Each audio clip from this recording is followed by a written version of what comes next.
Admissions Director. And it is a pleasure to welcome all of you to be a part of our first virtual Human Services Open House. Our goal was to have everybody face to face, and that's just not possible in these COVID times. So I'm the admissions director, and towards the end of this, we'll be talking about the admissions process. But if folks can introduce themselves, so we know who's on and a little bit of your background, and then, or wait a second, that's your job there. Introductions, Human Services Program. Anyway, we'll just keep going with this. If you all can introduce yourself very briefly, and we'll start with our guests, Francesca, April, and then Jerica.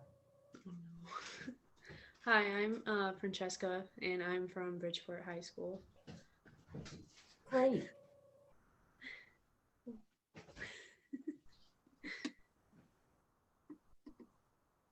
Not everybody at once now. Hi, sorry. I'm April. I'm from Hemmingford. I actually work at Hemmingford Schools. I used to be a para at Hemmingford Schools for 10 years. Oh, great. Welcome. I'm from Woodland High School. I did go to NJC in Sterling for a little bit, but I decided the big school was not for me, so I decided to come to here. Wonderful. Thank you. And thank you for joining us. And if our students could introduce themselves. Tasha, if you'd like to go first. Hi, everybody. I'm Tasha. Oh, you okay? I'm currently enrolled in WNCC for Human Resources. Okay. And who else is on there? Mary? Hi, I'm Mary. I kind of already did this a little bit, but I'm a WNCC alumni. I've gotten a couple degrees there, but I was in the Human Services program this last time, and I had a great time with Dr. Houghton. She is awesome. If you go into Human Services, you're going to see her a lot, and it's actually kind of great because you see like the same people all the time because you're all in the same program, that like you really sort of build like a rapport with everyone. It's really cool. Great, thank you. Lee? Hi, I'm Lee. I'm a non-traditional student. I'm actually in my final semester. I'll be done this December with my degree. I've already landed a full-time job in chosen career field of human services. I'm working for a nonprofit company that's new to Scottsbluff County that works with at-risk kids. Nice. So, and I agree with Mary. She and I were in several classes together. You get to know the same group of people and you get to go through them the whole time. So you develop a relationship with everybody there. So really good program, and Dr. Houghton's wonderful. Thank you. Gwen? Hello, my name's Gwen. I'm in the Human Services course at WNCC. I'm also a non-traditional student. I'm 22 years old and I have 2 kids.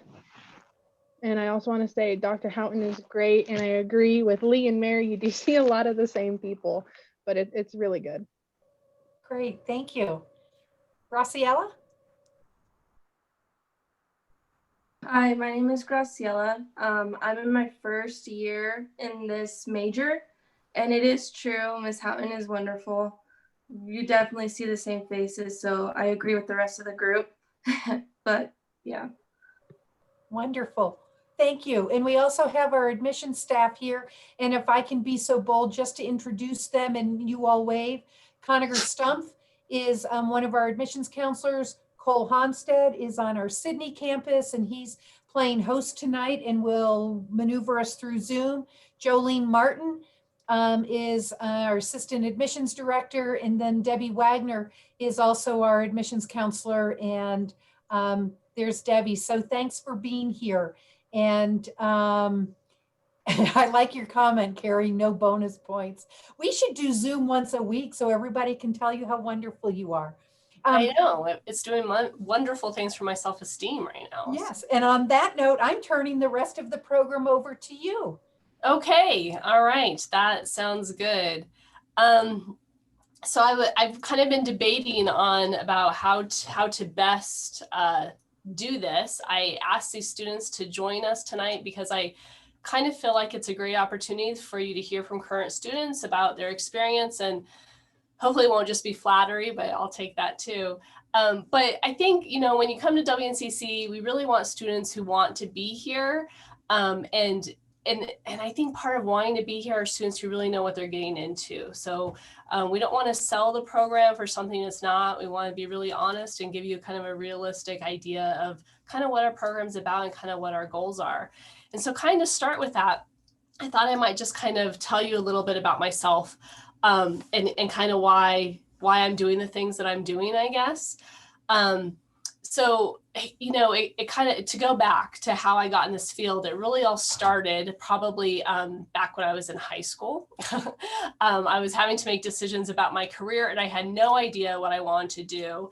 But I liked true crime books and I liked The Silence of the Lambs was like my favorite movie. And I wanted to be like Clarice Starling, and she was a forensic psychologist.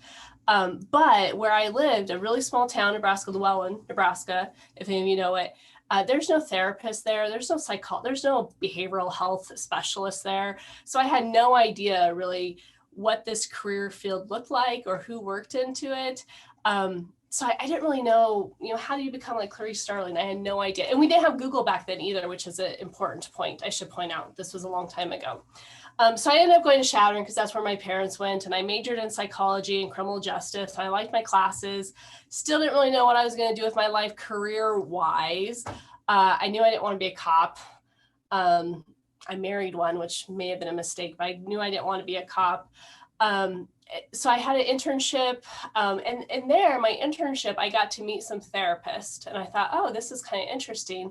And then I went to work for a therapist back in Shattern, kind of being her office manager, basically just doing a lot of filing and stuff like that. And I got to kind of know the business a little bit. I thought, you know, I could do this. So I went to graduate school to become a therapist, a mental health therapist. I went to UNK. And then I graduated from UNK, got a job here in Scottsbluff, started working at the behavioral health unit. And I got to see what psychiatry was and psychology and psychiatric nursing and psychiatric technicians and what other people did. And I really kind of fell in love with psychology. I decided that, you know, I really want to be testing people and I want to be administering assessments, and that's really what I wanted to do. So then I went back to school to get my doctorate in clinical psychology.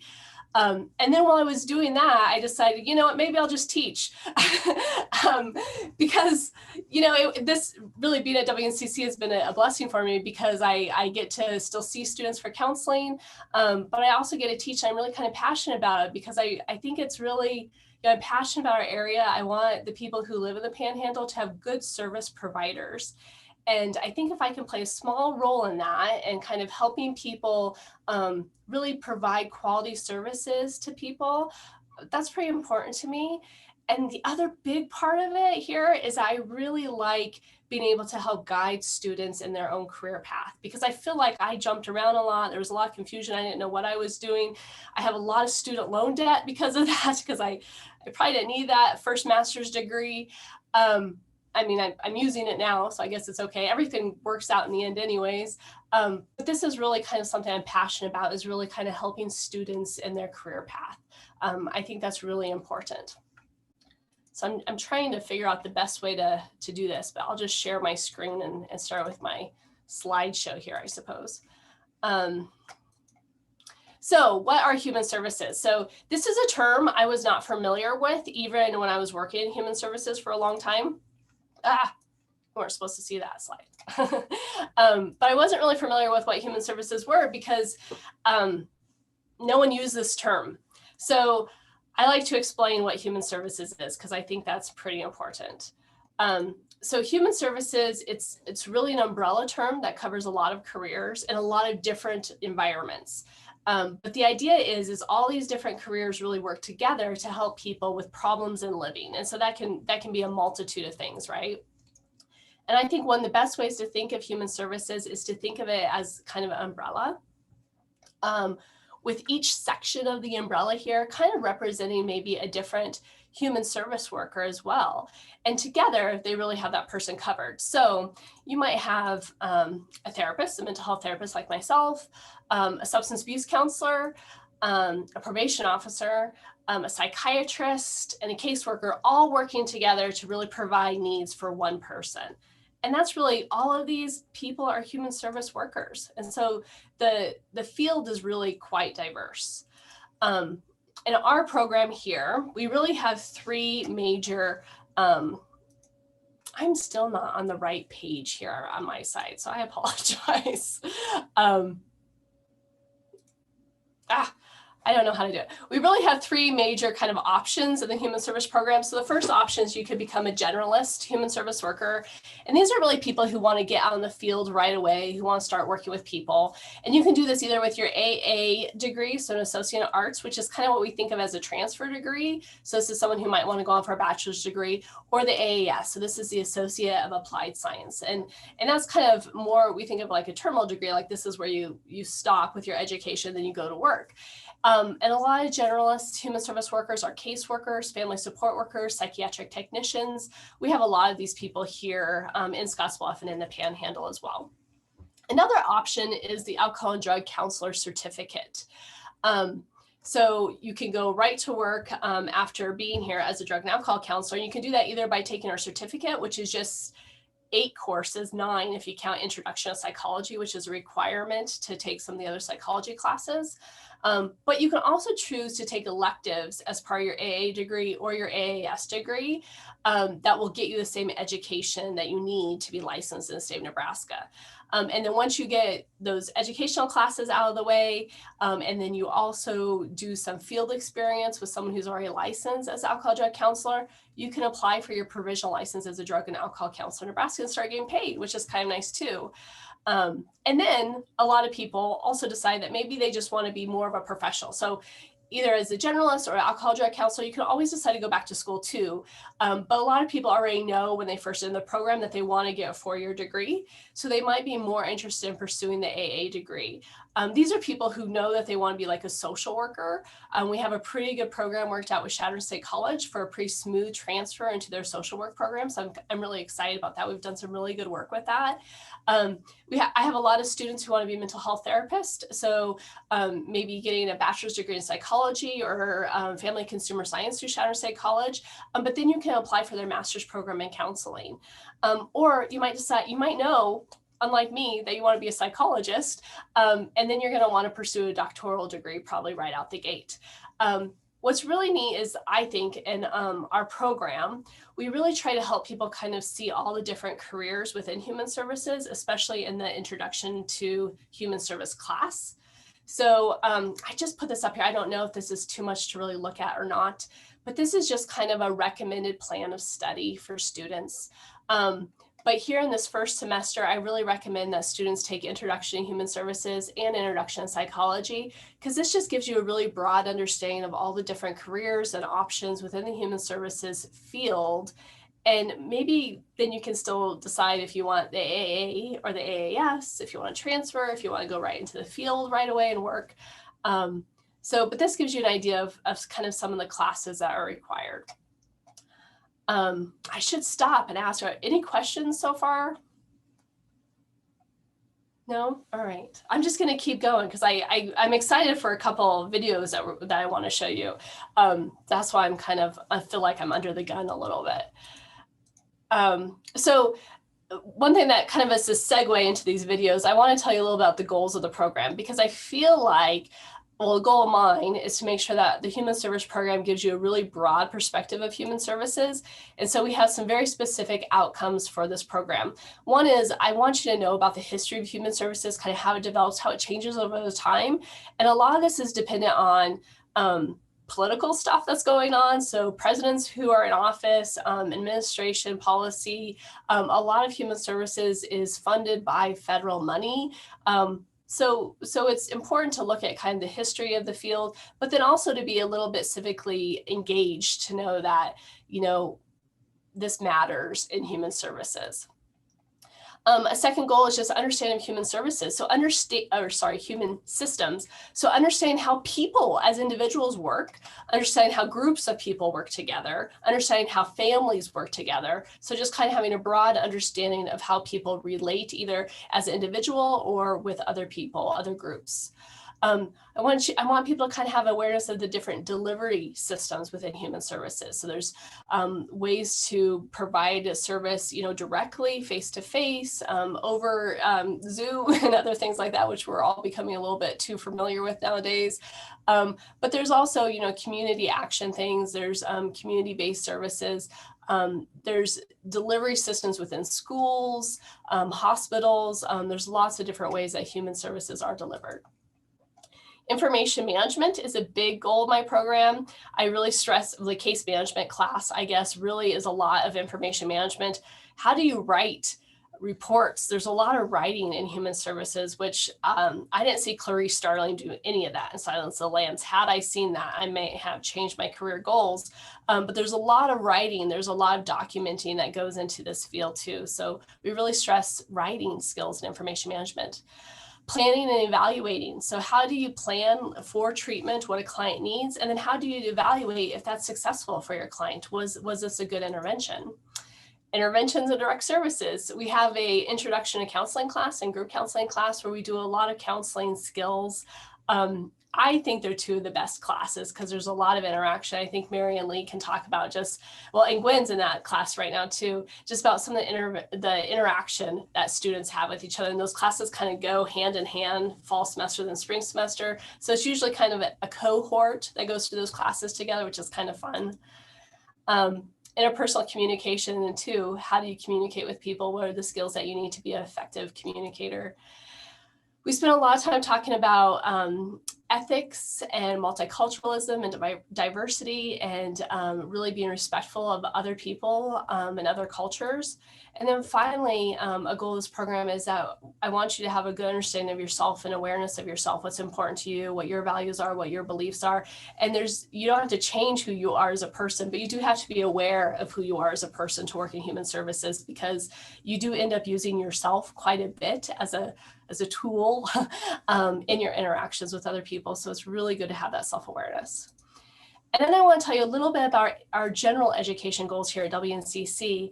In all of our programming, we try to stress communication, both written and oral skills, critical thinking and problem solving, which will help you in any career and also in any further education.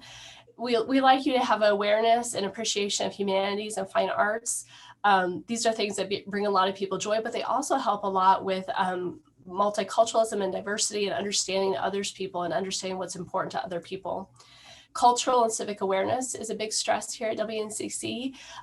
We want you to be civically minded as well. And then again, personal development. So a lot of my own personal goals for my program really match well with some of these larger general education goals. And Cole, I will stop there. But what I really want you to do is I want you to have a little bit of a taste of what you might get here at WNCC with some of the other instructors as well. So two other instructors, and then Mauricia Guzman, who is our inclusion coordinator, agreed to record just little snippets for us tonight. And I thought this might just be a good way for you to kind of get a glimpse of what a class might be like with other people besides me. You already know kind of what I'm like. I ramble a lot. That's me. But Dr. Amon is a really great professor. So he's going to talk to us a little bit about kind of the stuff that he does and introduce himself, and then we'll discuss it as well as a panel. So Cole, hit it.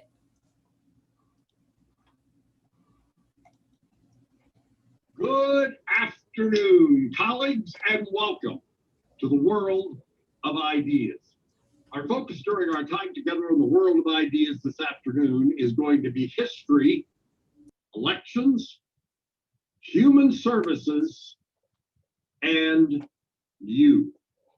And during these few moments that you and I have the privilege of gathering together in the world of ideas, we are going to commit to learning that we might be better empowered in making some sense out of this world in which you and I live, and hopefully that we might be better empowered to think a little more cogently and a little more coherently about that future into which we are hurtling at warp 9 speed. So if I may please, I would like to welcome all of our colleagues in learning to these moments together in the world of ideas, whether you are currently a colleague in learning at Western Nebraska Community College, or whether you are one of our guests today, considering the prospect of joining us and becoming one of the colleagues in learning at WNCC. Colleagues, there's a life principle that will emerge from our moments together in the world of ideas today, and it is this: you and your vote matter. I know that's a principle that could kind of get lost in some of the political noise that is extant in our current discourse in America. But during these moments together in the world of ideas, I would invite you to consider the prospect that on the basis of the facts and the evidence, you and your vote matter. Colleagues, a brief introduction, if I may please be permitted. My name is Royce Ammon, and I have had the privilege in my academic career of teaching at 6 different colleges, including Western Nebraska Community College. One of those institutions was an exclusive private liberal arts university. 2 of those institutions were exclusive private liberal arts colleges. And I've also had the privilege of teaching at a major research university.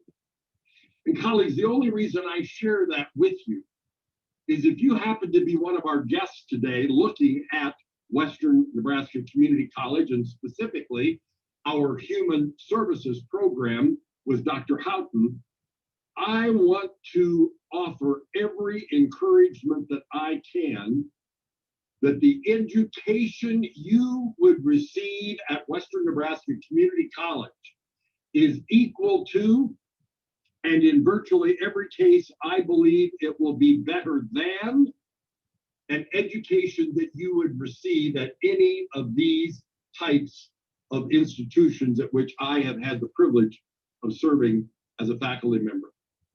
At WNCC College, your education is going to be far more individualized, far more personalized than my experience was at any of these institutes. In addition, at WNCC, you will be the primary focus of your professors, you and your education. To cut to the chase, colleagues, here's the bottom line, here's the takeaway, if I may please be permitted.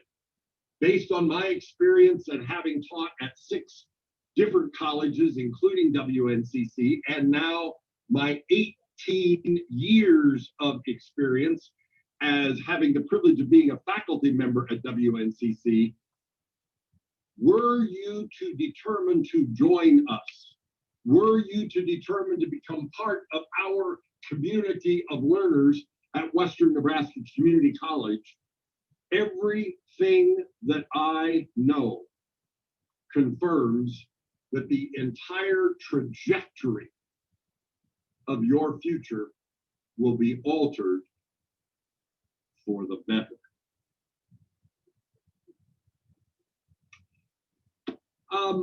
Just a word about how I might have the privilege of getting to know you, coming in contact with you, and how I might have the privilege of having our paths cross were you to determine to join our community of learners at Western Nebraska Community College.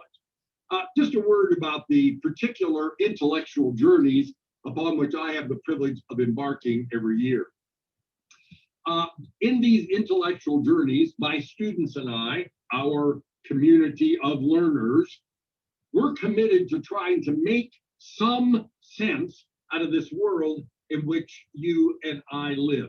We're not interested in just amassing mindless mounds of minutia with which to impress our friends at parties. We eagerly seek to make some sense out of this world in which you and I live by focusing on that which history might teach us in helping to make some sense out of this world in which we live, by focusing on that which a fundamental understanding of government might better empower us in making some sense out of this world in which you and I live, by focusing on how a fundamental understanding of international relations, of the position of the United States of America in the world, how a fundamental understanding of economics might empower you and I in making some sense out of this world in which you and I live. Therefore, colleagues, the mission statement that is expressed often throughout the entirety of each of these intellectual journeys is this: we are committed to learning, we are committed to making some sense out of our world, and we are committed to contemplating our future. Now, the primary focus of our few moments together that we have here in the world of ideas this afternoon is to think together about the topic that was on our first slide: history, elections, and that which I know you are here to research, WNCC's Human Services Program, and you. I would like to invite you to consider the prospect, colleagues, that when it comes to human services, history matters. When it comes to human services, elections matter. And when it comes to human services, you and your vote matter. Ultimately, colleagues, I would like to invite your serious consideration that when it comes to human services, the college that you choose will matter for your future.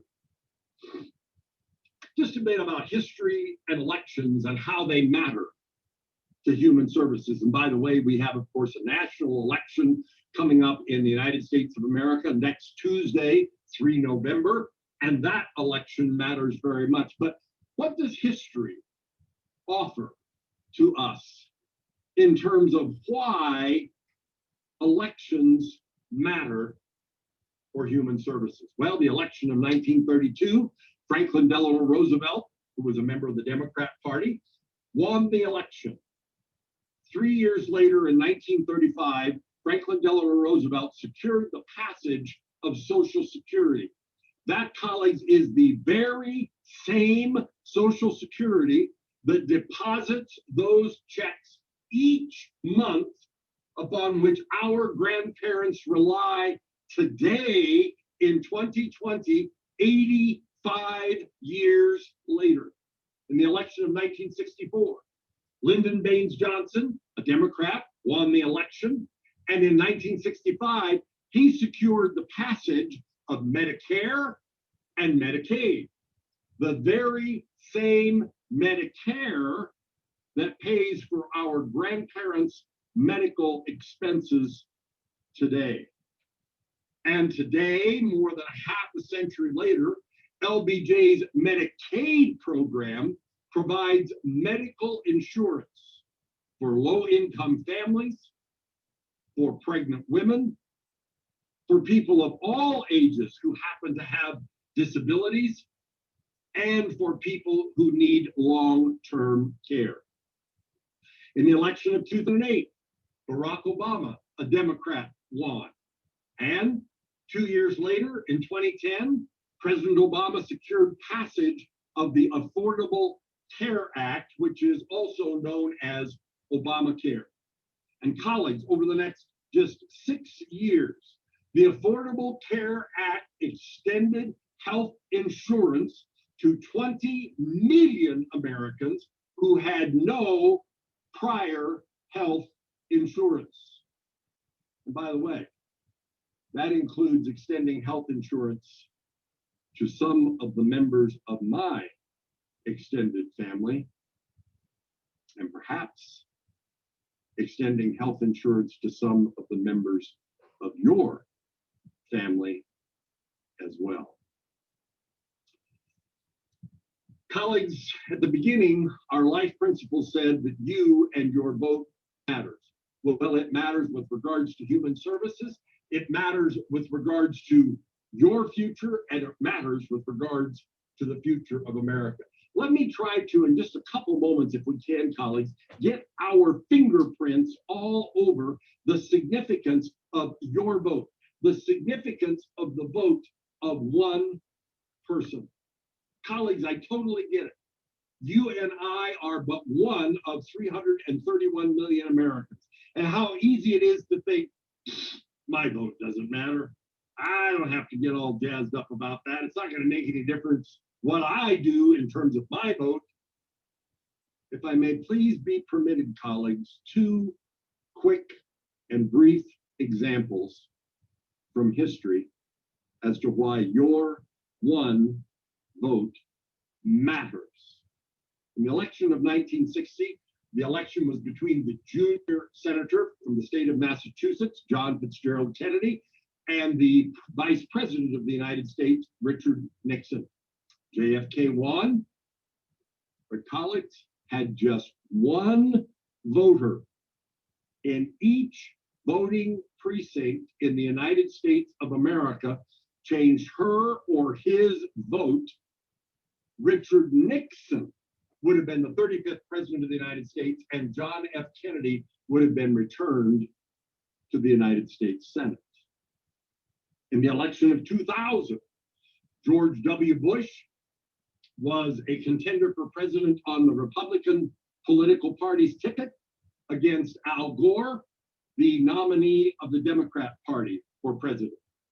And George W. Bush, a Republican and the governor of Texas, won.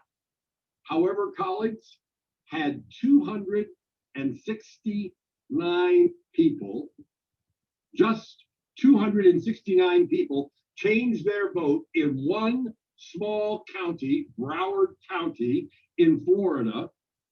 Al Gore, the vice president and a Democrat, would have become our 43rd president, not George W. Bush, and George W. Bush would have been returned to the governorship of Texas.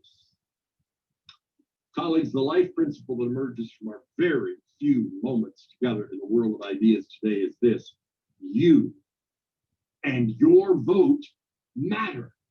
Colleagues, it matters for your grandparents' Social Security checks. You and your vote matter for the continued payment of your grandparents' Medicare bills. You and your vote matters for the continuance of health insurance for 20 million formerly uninsured Americans. You and your vote matters for the future of human services in America. And ultimately, colleagues, you and your vote matters for your future and for the future of America. Colleagues, it is always a privilege and a pleasure for me to be able to gather with you in the world of ideas, and I trust that our paths shall cross very soon, perhaps as you choose to join our community of learners at Western Nebraska Community College. Colleagues, please do enjoy the rest of the Human Services Open House.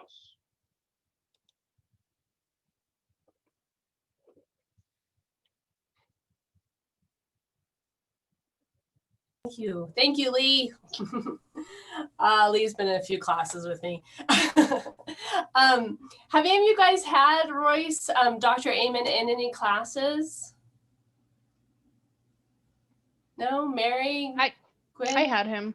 You had him, Gwen. What was your experience like with him? And I know that video quality isn't the best because he's recording via Collaborate, which is on our Blackboard system.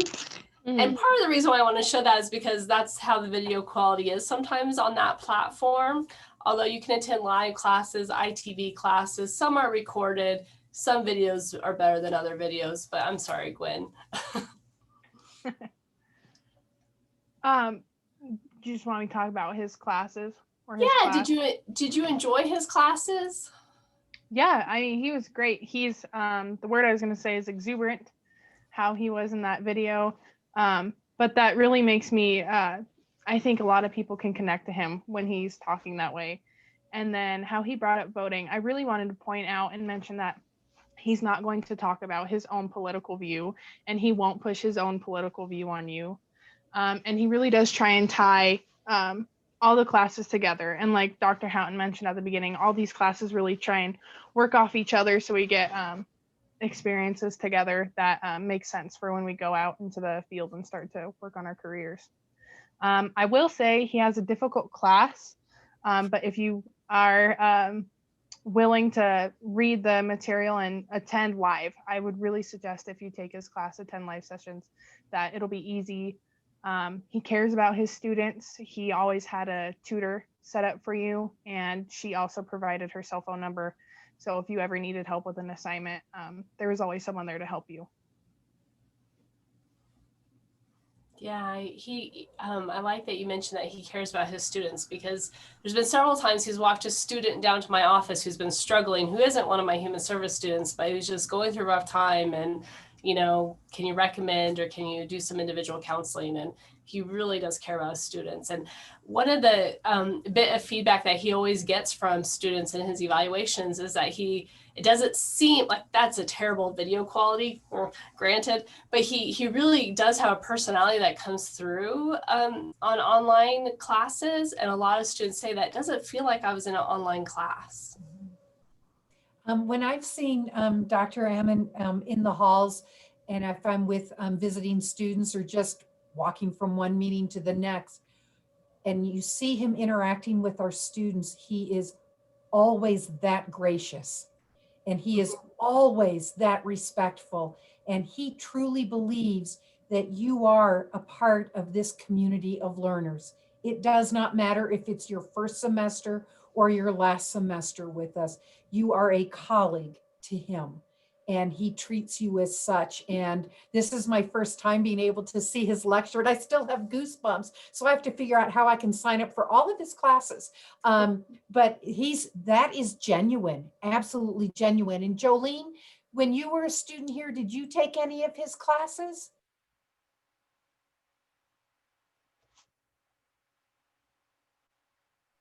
You're muted. Sorry. Yes, I was a student of Dr. Emmons. And to this day, he's still a great mentor. And that is he's not just turned on for his lecture. That is him 150% of the time. You see him in the hallway, and that's how he greets you, with that personality and that vibrancy and that passion. And to say that he has a passion for learning and a passion for teaching and a passion for his students and our Cougar family it's not saying enough. He's phenomenal. Yeah, and part of the reason why I asked him, well, Gretchen suggested that perhaps I asked him. I wanted to give a taste of WNCC. But I think too, he's always willing to help, but so many of our instructors are willing to collaborate and help. And I like when that you mentioned that, you know, classes do try to connect each other. This is something that we really try hard to do, especially with our critical thinking general education goal, is we want students to start building those connections themselves as well. So his classes, which aren't human service at all, more history, economics, things like this, they do relate to human services. And so I will ask students sometimes to think about, you know, kind of what have you learned about history, or what have you learned from other classes, and how does that relate to human services? And he does the same thing for other classes too. If he knows what your passion is and where your goals are in life, he really tries to tune into that. And I think most of our instructors do, which I think is really a benefit. Any thoughts about voting and human services in general? I guess is that an important topic? Yeah. Well, I just wanted to tie in with one of our classes talking about voting and, Medicare and Medicaid. As a potential counselor or a caseworker or psychologist, if you see clients, right now we're talking about filling out paperwork in one of our classes, and, without these insurances that people can qualify for now, we wouldn't be able to provide services that we do and help as many people that these people in these professions and human services do help. Yeah, a lot of the funding for human services really is tied to federal grants, and that's really dependent on the administration that's in office. I will say too, though, and we don't want to push a political agenda on anyone. And I truly believe that different political parties, they all want to do the best for people. They just have different philosophies about how to do that. But it's really important that you do consider the importance of your vote and at least have appreciation for what the candidates bring to the table as far as their plans. And for instance, this election, I think both candidates have addressed healthcare and how maybe they would like to change things or how they would do things differently. And as people who receive healthcare and who have clients who are in need of healthcare, it's something we should be paying attention to at the very least, and then deciding for ourselves what we view as most important or pertinent in our candidate. Cole, I'm aware of time, and so I'm thinking that we might not have time for both Jackie and Mauricia. I'm thinking maybe it'd be more important for our prospective students to see Mauricia's presentation because she talks about kind of the co-curricular aspects here at WNCC. And maybe that's something we could spend a little bit of time too, just talking about what is WNCC like, when you're choosing an institution for higher education. You're not just getting the program, you're not just getting the human service program and me, you're also getting, kind of the environment that goes along with it. And a lot of that is co-curricular stuff. So, Cole, can we watch Mauricia's presentation, please? Thank you. Hey everyone, my name is Mauricia Guzman, and I'm the Inclusion Coordinator here at Western Nebraska Community College. I get to do many things in my position, but one of the favorite parts of my job is providing diversity and inclusion themed activities and events for students to learn more about themselves and each other. WNCC works hard to ensure that we provide learning opportunities not only in the classroom, but outside the classroom as well. You will certainly cover topics of diversity and inclusion in your human services classes, but it is my job to make those classroom discussions and textbook chapters come to life through student engagement. I want to share with you a couple of examples of activities that we have had in the past to kind of illustrate what it is I'm talking about. During the fall of 2019, the Multicultural Youth Leadership Conference partnered with WNCC to provide an opportunity for WNCC students and the community to listen to their keynote speaker. The keynote was the nationally known and renowned civil rights activist and labor leader, Dolores Huerta. Dolores was most known for her work to create equal and safe working environments for farm workers during the 1960s. However, her work has not stopped, and she has continued to lobby for women's rights, immigration rights, and civic engagement into her 90s. WNCC students, faculty, staff, and the community had the chance to watch the PBS film Dolores and then ask her questions in person during a Q&A. It was an incredible experience for all involved and inspiring, especially given all the adversity that she faced.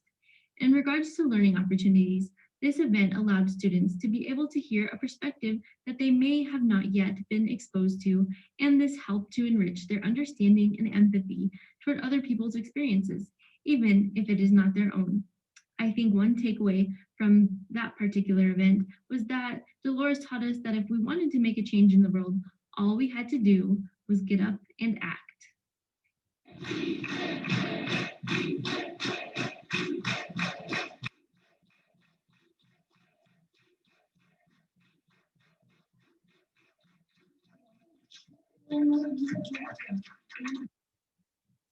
Each month, WNCC features a different culture or identity as part of our Heritage Month series. This is particularly important because it helps students from all backgrounds to feel as though they are represented and recognized on campus. It also provides an opportunity for students to share their culture and identity with their peers. Each month is different, but in the past, we have had an art competition and decorated sugar skull cookies for Dia de los Muertos, handed out cabbage burgers, and played trivia games for German American Day, and played Jeopardy for Black History Month. I also partner with the Bishop Dining Hall to host Culture Nights, which consist of performers and cuisines from different cultures such as food from Brazil, Nigeria, France, the Caribbean, and many other places. Anyone can participate in our Heritage Month programming, and opportunities are offered on all 3 campuses during different times of the day and virtually to ensure as much participation and reach as possible. I also work with instructors to offer extra credit for students that attend certain activities, so make sure to keep an eye out for those opportunities as well.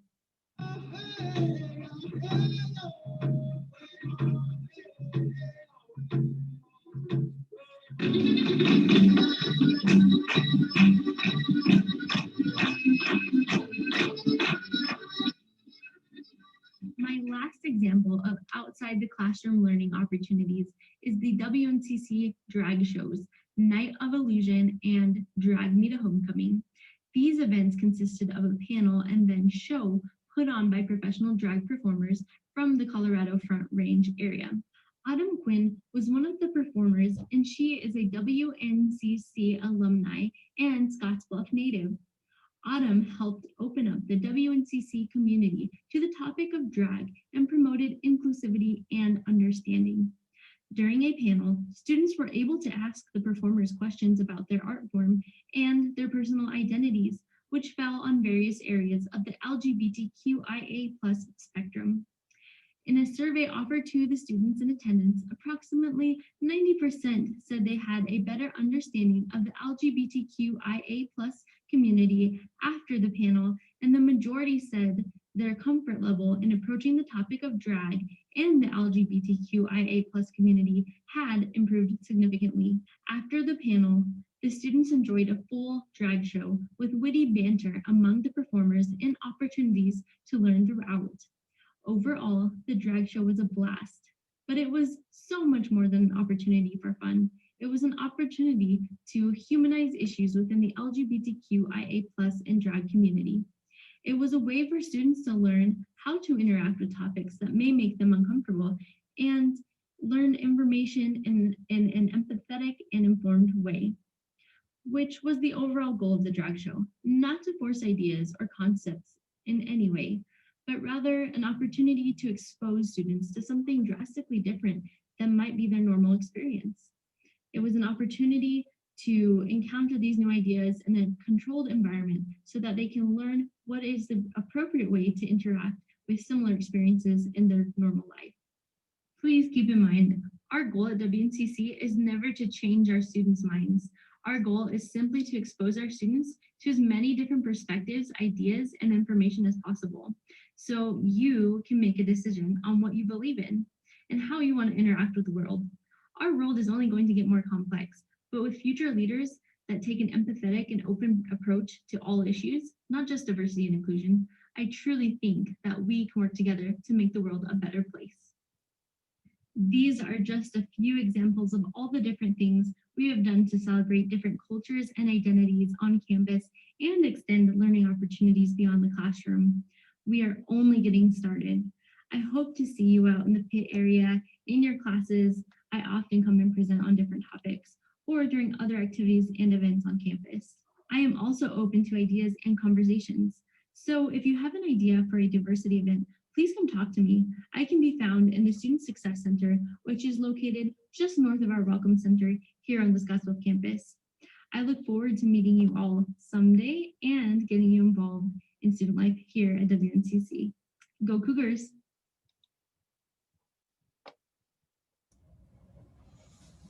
So what do you guys think? Have you guys worked with Mauricia panel? No. I did a terrible job choosing my panel. I did see TK and Carter in one of those pictures, though, from one of our classes. Yeah. Listen to her come speak at a couple events like Trio and Student Support Services. She's come and talked to everybody. And I've seen her around campus and stuff, and she's always been very personable and very outgoing and trying to make sure everybody's kind of representative and welcome on the campus.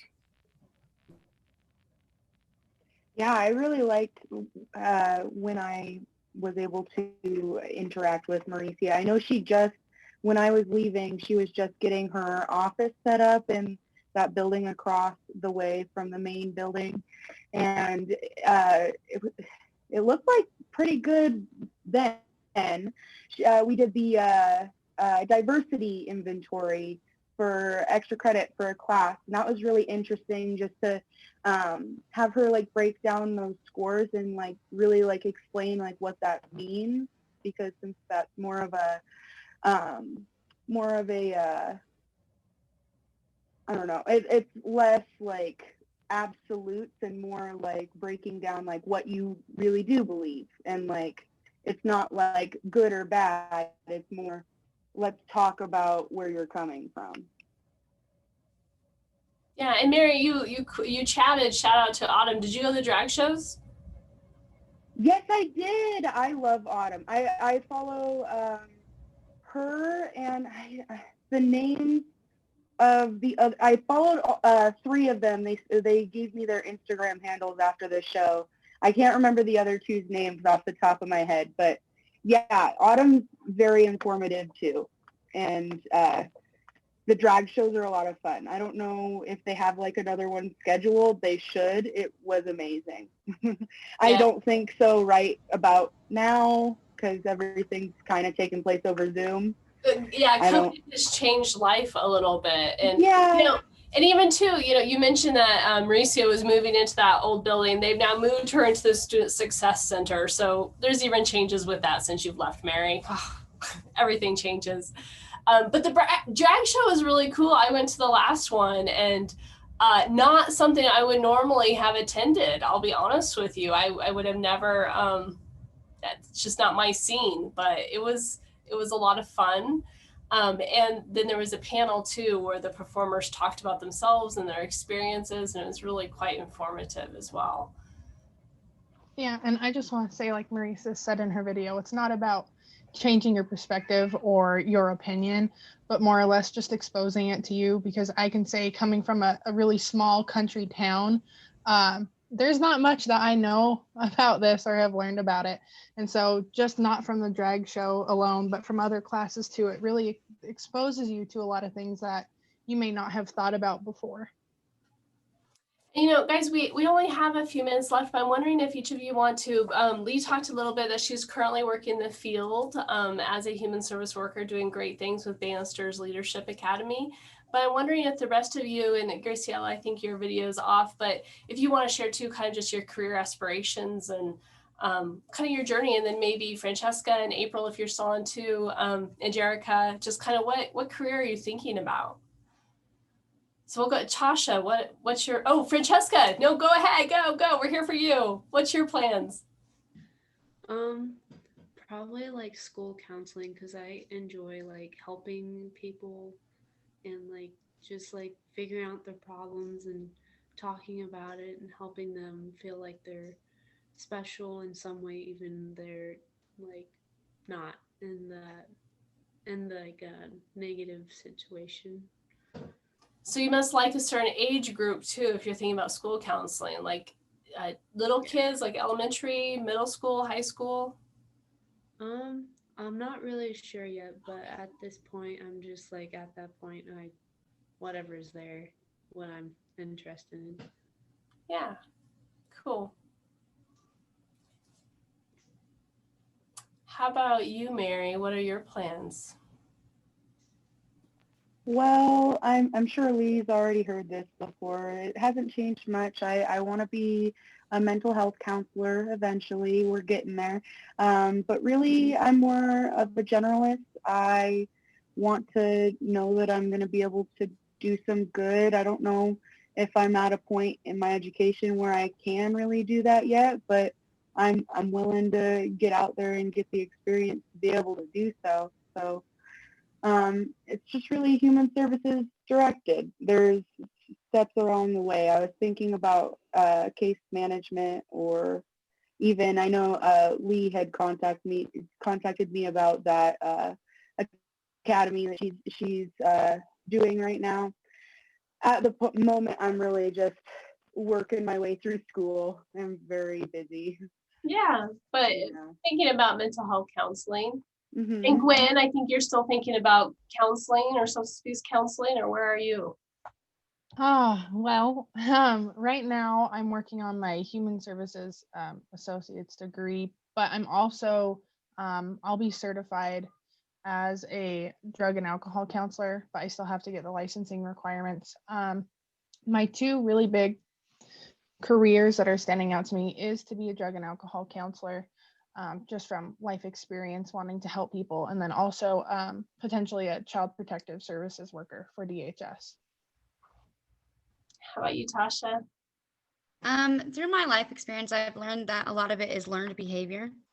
So where I would like to go is child advocacy, to kind of help the children speak for themselves, be somebody that can speak for them, or juvenile probation. But you also want to work with kids, which is yes. Yep. How about you, Graciela? So I am in my first year of working towards my degree in human services, but the end goal is to possibly, one day be a therapist. I just enjoy talking to people. I don't see myself doing anything else in my life than just talking. And I would love to help people like work through their issues, so in the end game, being a therapist, getting my master's, that's my goal. I think that's a neat thing with this human services program. It really can be quite stackable. So you can start with your associate's degree, you can go back to school and get a bachelor's degree later on if you don't want to do it right away, and then you can go on for your master's degree. You can even go on for a doctorate degree if you're really into school and want a lot of student debt. How about you, Jerica? Are you still on with us? Yeah, so I've changed my mind a few times. But I think right now I have like 3 that I'm tied on. Social work is a big thing for me just because of my life experiences that I've gone through. So that's one of the bigger ones. Mental health therapist, that again goes with what I've gone through in my own life, and child advocacy, that direction as well. So, I haven't even put a plug in. So I was my first master's program was in community counseling. So I was an LMHP. But oftentimes I do encourage people to go get that master's degree in social work. You can be a mental health therapist with an LCSW, and in some ways that's really more beneficial. And so again, a stackable degree. We have a great program worked out with Shattern State College, and it's a pretty smooth transition to UNK too. We can tailor your program so you can have all the prereqs done for their program as well to get that bachelor's degree in social work. And then again, you can decide later on after you're working in the field for a while, do I want to go on for that master's program? I think social work is a great field. I really do. And April, how about you? Are you still on?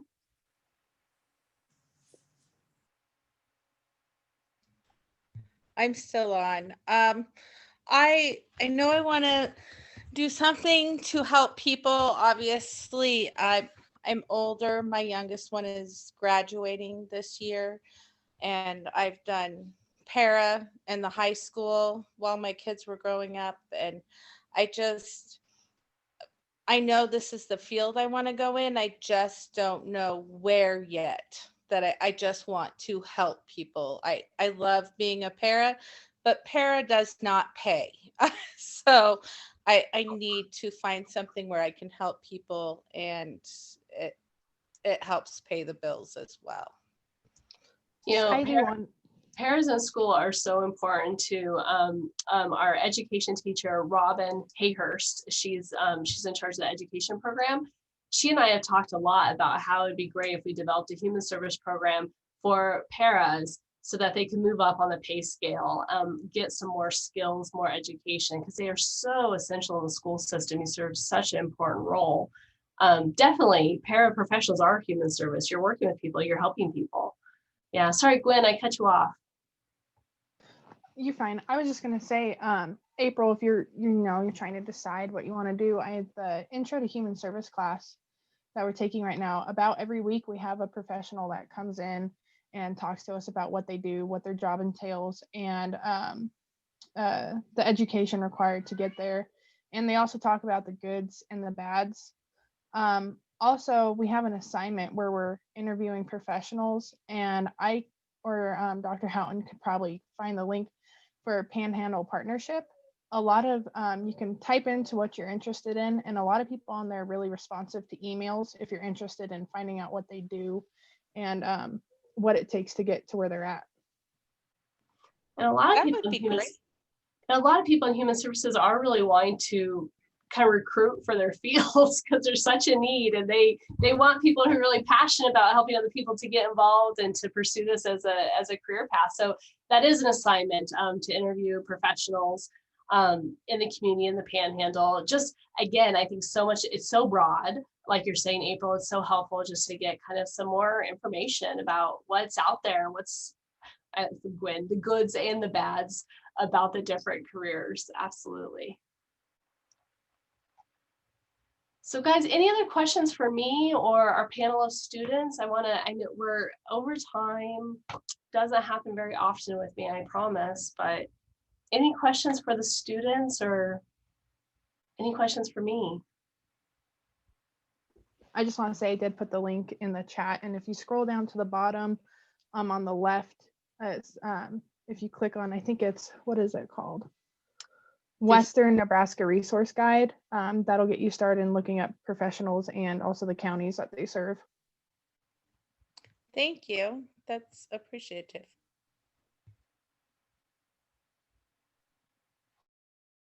With that Panhandle partnership, you can get on their mailing or email list also, and they email out job openings, trainings, free trainings, community education, and just connections with everybody kind of in the human service field and the helping field. So it's been a great resource. I've been on their email list for a while, and it just helps you stay in touch with what's going on in the community.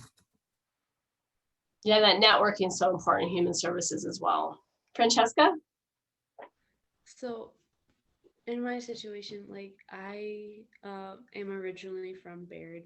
I transferred to Bridgeport to for a better, let's see, outcome of being treated more like a part of something.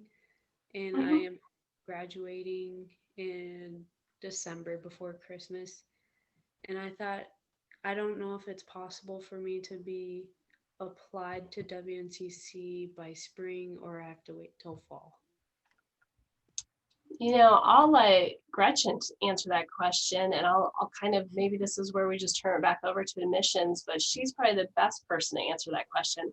I know I would certainly, we haven't opened registration yet. There's still room in some of my classes if you want to take an ethics or multicultural class, but Gretchen, I'll let you answer that one. Great, thank you. I just want to say I am just loving this event. And so personal and so real. And for Francesca and April and Jerica, what you see and what you're hearing from Carrie is real and genuine. I mean, there is no, it's just real. And what you hear and what you saw with Dr. Ammon was real. And the same thing with Mauricia. So I love it that this is just, it's just real. And I get goosebumps and have had goosebumps through the whole event. So thank you to our students too for being a part of this. Cole, if you can hear me, if we want to do my little PowerPoint, how we do that, you have it. If you want to set that up. Give me just a sec here. Okay, thanks. And I think I have 4 slides. So this is not long at all. And it's about admissions, and we'll make it super easy as well as an opportunity for talking about campus visits. So Gretchen, I just want to interrupt real quick because I told my students that we'd probably be done by 7:30, and a lot of them have commitments. So if you guys want to log off, that's totally cool. Let me know if you're okay with our students who are attending, if they can have your email addresses, because I'll share those widely if you're okay with it. So email me if you're not okay with it. Otherwise, I'm going to share your info. Oh, and thank you to all of our students. You make it fun to be a part of the admissions office and sharing your experiences that we can share with other people. So thank you. And I appreciate you being here. And I know you have to go and study. So thanks. You're welcome to log off. And Cole, if you want to get these slides going, that would be great. Okay, well, welcome. We're glad you're here. And so again, this is our first virtual event. And so we're pleased that you're here. And we do believe in our mission statement, and that's on the left, assures learning opportunities for all, enriching lives, invigorating communities, and creating futures. And I hope you learned some of that, got to hear some of that from Carrie, from Royce Ammon, and from Mauricia Guzman in their presentations. So let's go to our next slide. Okay, becoming a WNCC student. One, you need to apply, and because we are open enrollment, you're automatically accepted, and you will receive an acceptance letter from me. And then what we'd also like to do is have you visit our campus, whether it's in person or virtually. Our campus visits consist of meeting with one of our admissions counselors that you met tonight, and meeting with one of our financial aid associates, meeting with your first academic advisor for your first semester, but also meeting with, could be Carrie, in your program of study. And then if it's possible, if you're here in person, then we can give you a campus tour. If we have to do it virtually, all of those appointments will still be set up for you, and we would do it via Zoom. And then also somehow or another give you a campus tour via, not Zoom, but maybe FaceTime or something like that. And then as if you are interested in spring semester, we would work with you to meet with your advisor in the advising and registration appointment in November and December, and register for your classes. And then classes start on January 18th. For those that are looking at fall 2021, we will work with you on your advising and registration appointments in March, because advising or registration doesn't open until the beginning of April. But we'll have an admissions counselor assigned to you, and they will work with you every single step of the way. I can promise you that. In the next slide.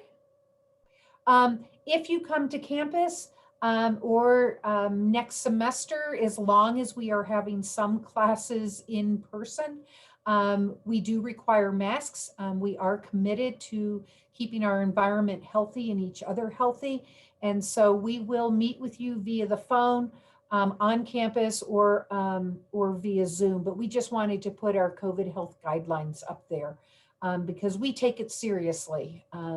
We want to stay healthy, and most importantly, we want our faculty and students and other staff members to stay healthy as well.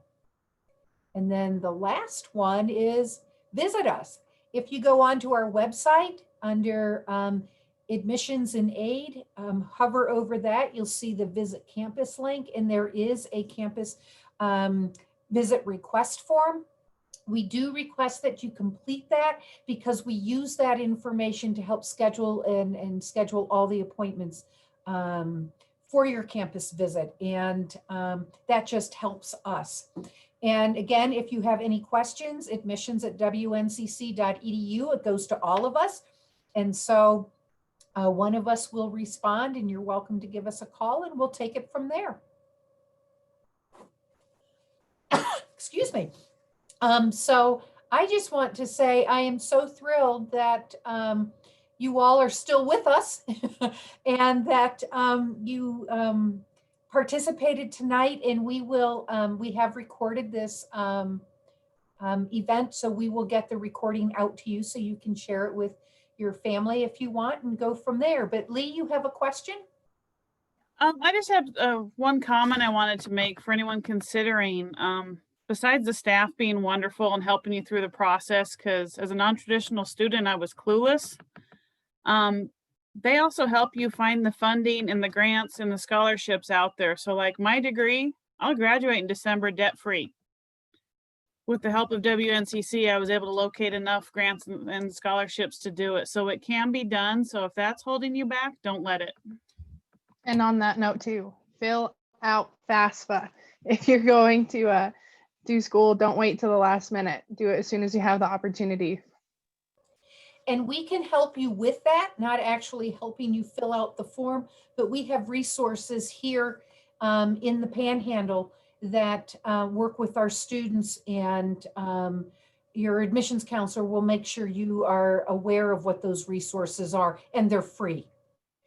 So we'll partner with you every step of the way. And I can promise you, we will not drag you through the admissions process. We will not drag you through the campus visit. And we definitely will not drag you through WNCC nor push you through. But in my 9 years of being here at the college, I have watched our faculty and our staff partner with our students to help you find those resources, to help you advocate for yourself, to help you get excited about your education. And when you're excited about your education, our faculty are excited to work with you.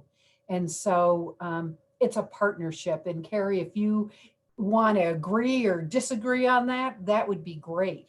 But that's how I see it. I view it very much as a partnership, but I do think that, you know, I wish I would have considered WNCC before I started my career journey, just because the small classes are so nice, and it's a requirement you have to talk to a faculty advisor at some point anyways. Our faculty is really knowledgeable. I don't know how many PhDs we have who work here.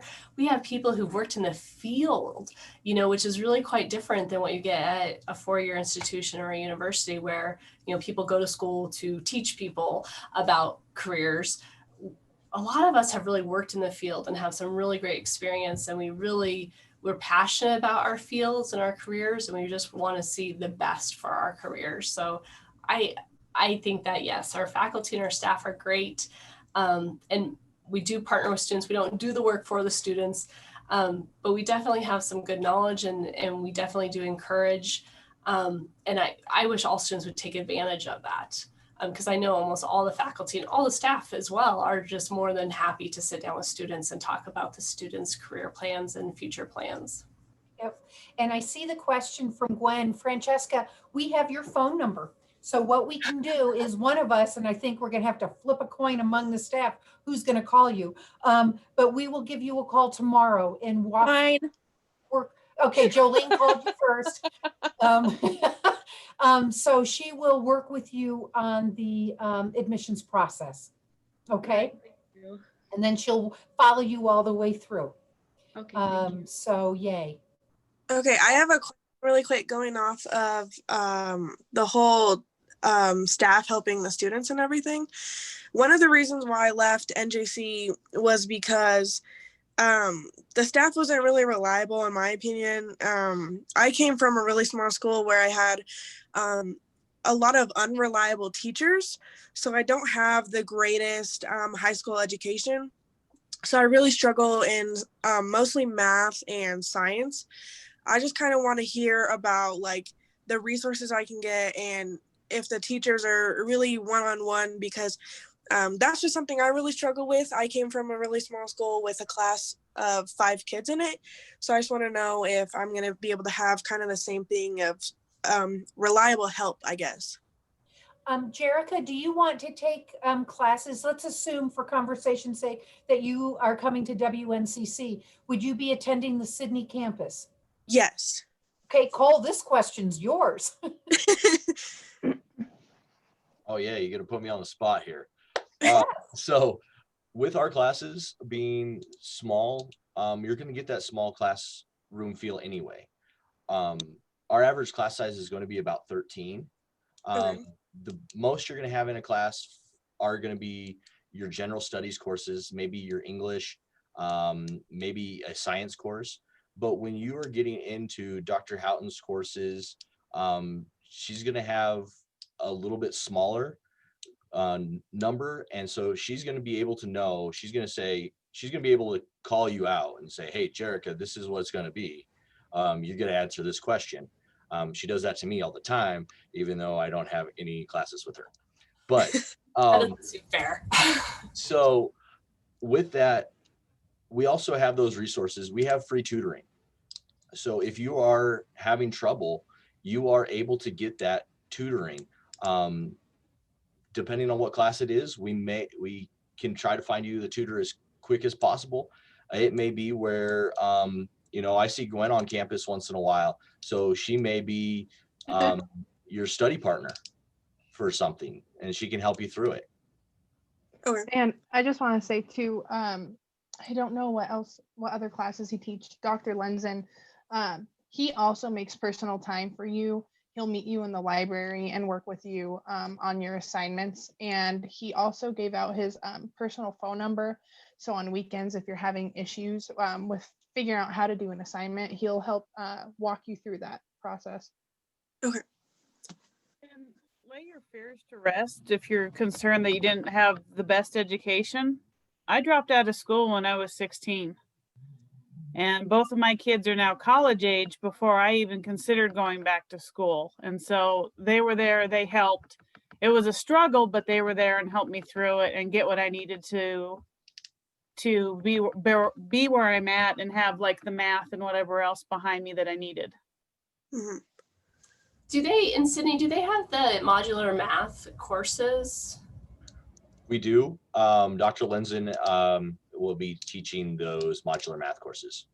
So those are just really kind of an exciting thing too, that came out of a need of recognizing that students and their math ability is really all over the place. And so we have these developmental classes, but students really work through that at their own pace with the instructor. So it can be pretty intense, but it's also kind of your own pace, and the instructor's there to help you through that. So it's a really good program. A lot of my advisees have found success with the modular math. It's really great. So Jerica, let's set some time to talk this week. You know, towards towards the end of the week. I mean, that's all we got left.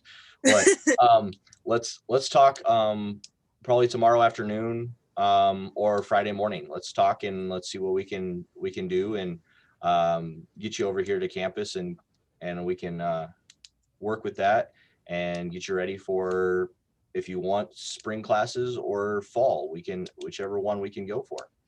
Okay. I have work until Friday. So Friday would be the perfect day to talk. Perfect. Awesome. April, did you have any questions? I guess my main question is, since I work at classes being in class or online, like, are there a lot of classes I could just take online, or would I have to actually be in class working with my schedule? Right, April, I'll take that one just because I resisted going completely online because I felt really strongly that intro to counseling skills and group counseling need to be in-person classes.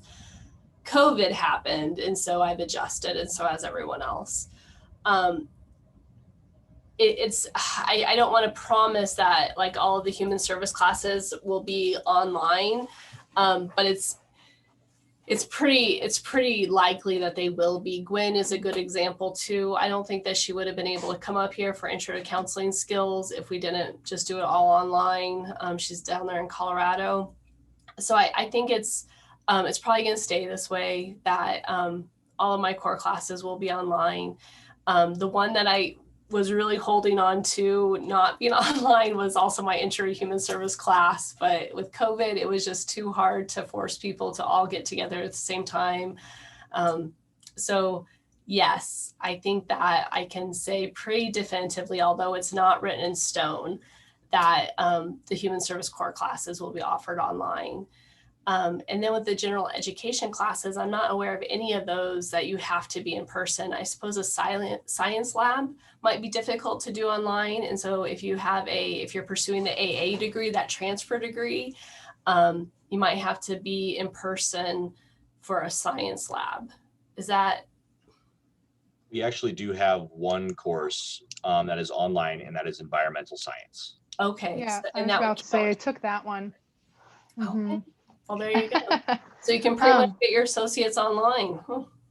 Yeah, I was going to say, I don't actually think I've had too many in-person classes. I think the math ones are the ones that I've had in person, but if you can really try and get to those in person too, because that's where you get like most of the help, and you can get your questions answered right away.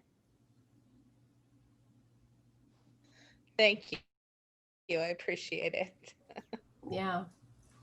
Well, I know we've gone a lot longer than we anticipated, and thank you, Francesca and Jerica and April, for sticking with us, and Gwen and Lee, much appreciation for being a part of it and sharing your perspective. And of course, Carrie, Dr. Houghton, just this is fun. And then my staff, Jolene and Cole and Conacher, thank you for being a part of this. So you know you're going to get phone calls from Jolene and Cole and April. We will work with you as well, and we will make sure that we can set up some time to visit with you. So thank you. Carrie, did you want to say anything before we ended this?